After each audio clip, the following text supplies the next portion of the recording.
వైదిక మతాన్ని, అద్వైత సిద్ధాంతాన్ని వ్యాప్తి చేయడం కోసం దేశం 4 దిక్కుల్లో పీఠాలు స్థాపించారు. వందల ఏళ్ల తర్వాత కూడా ఆ మఠాలు ఆధ్యాత్మిక మార్గదర్శకత్వాన్ని అందిస్తున్నాయి. ఇది శ్రీశంకరుల సంకల్ప శుద్ధికి తార్కాణం. శ్రీశంకరులు కేరళలోని కాలడి అనే గ్రామంలో జన్మించారు. ఆయన తల్లిదండ్రులు ఆర్యాంబ, శివగురు. 5 ఏళ్ల వయస్సులో తల్లి అనుమతితో అపత్ సన్యాసాన్ని స్వీకరించిన శంకరులకు క్రమ సన్యాసాన్ని గోవింద భగవత్పాదులు అనుగ్రహించారు.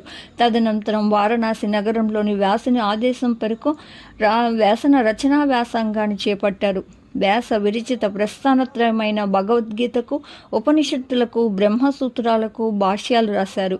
అలాగే దేవతలను స్తుతిస్తూ ఆయన రచించిన శ్లోకాలు నేటికీ ప్రాచుర్యంలో ఉన్నాయి. శ్రీశంకరులు ప్రతిపాదించిన సిద్ధాంతం అద్వైతం.